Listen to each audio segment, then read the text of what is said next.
Hello, everybody, and welcome to first grade. My name is Megan Serrano, and I graduated from Longwood in 2012.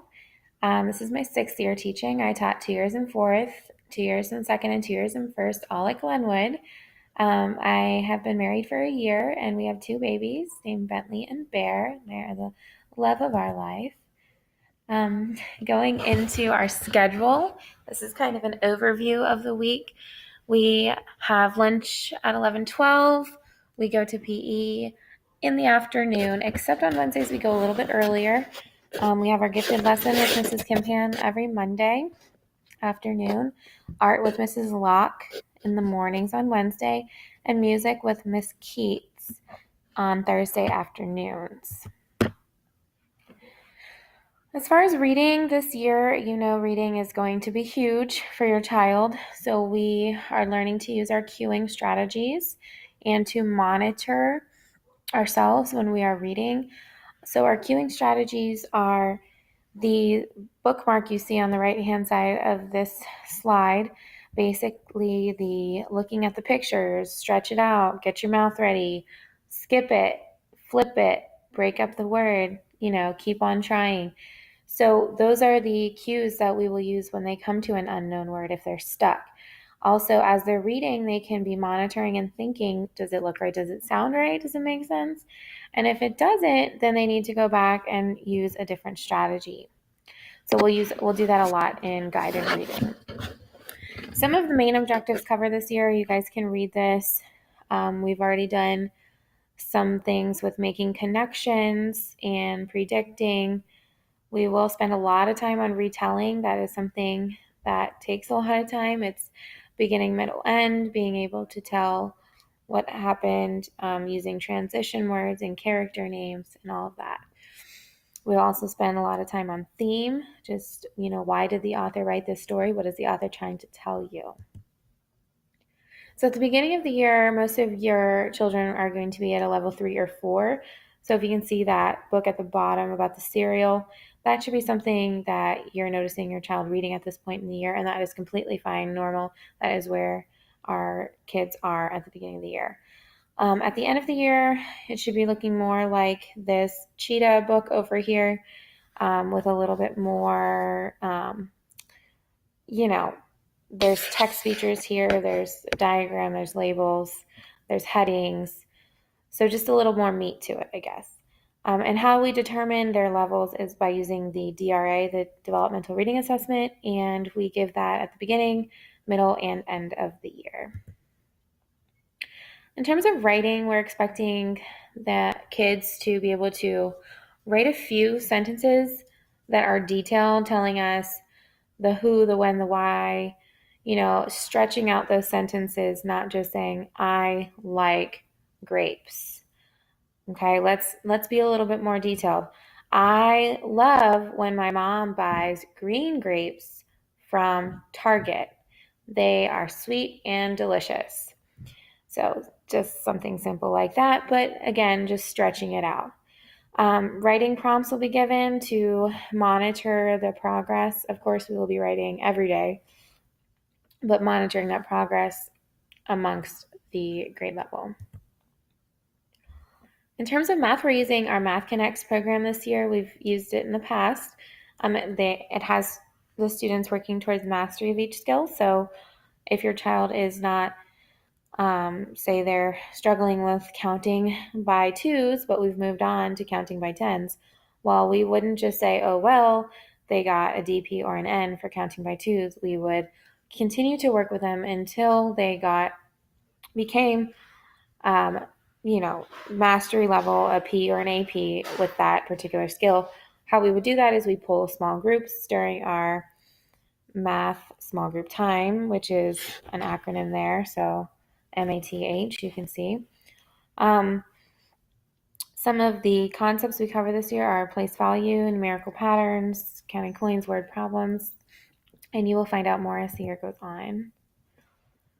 Homework, we like to keep it very simple in first grade. Reading, do it every night, 10 to 15 minutes. I don't ask that you record it. I just ask that you do it.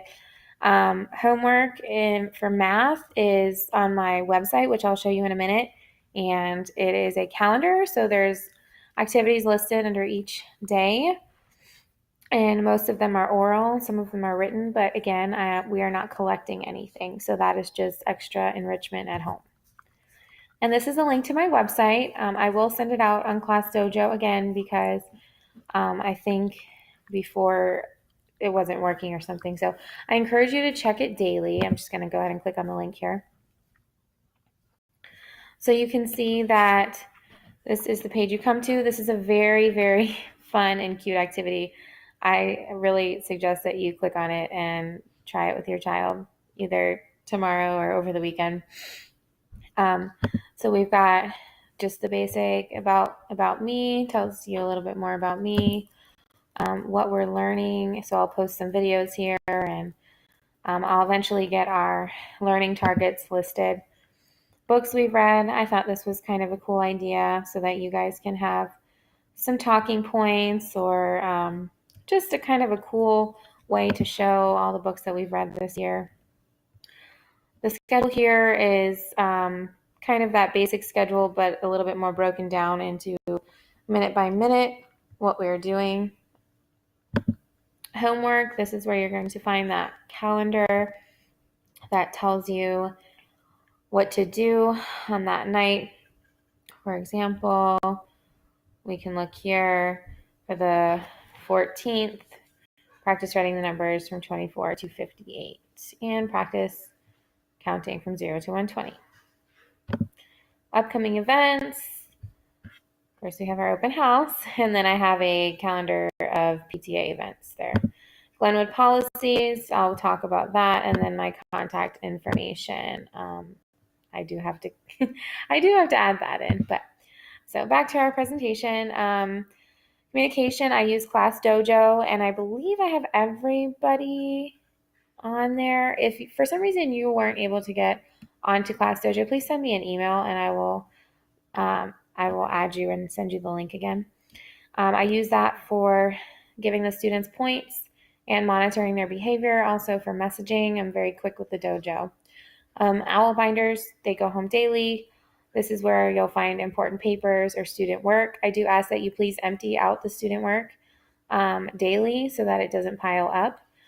If you have any notes for me, please put them in here, transportation, money, PTA, anything like that. Seesaw is something I mentioned at meet and greet, and it's something that I'm very excited to use, but it's still in the works. It's a digital portfolio of your students' work. There's also a messaging feature on there, so I'm kind of excited to get to use that. Class Dojo, just in a little bit more specifics, I like it because it allows students to be rewarded for positive behavior. We are a PBIS school, so we work for positive reinforcement. So we discourage the negative behavior through positivity. Students can earn points throughout the day. Our specialists are involved in this.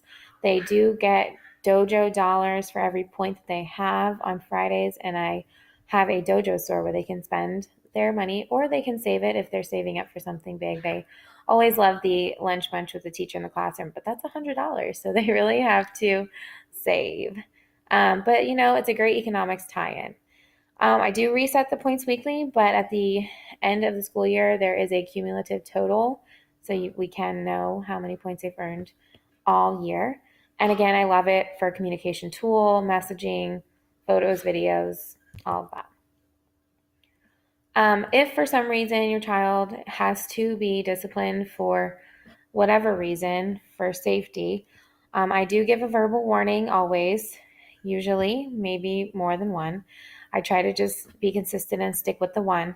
After that has been given, I will take a dojo and put a dojo mark. I do not take points away, but I do mark that they had, maybe they lost a point, or they didn't lose, but they got a mark for being disrespectful. And then I will send you a message to clarify what they did.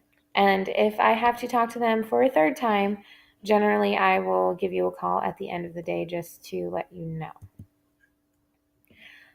For birthdays, we are no longer allowed to accept any outside food. I know that's kind of a bummer, but we have a lot of allergies this year.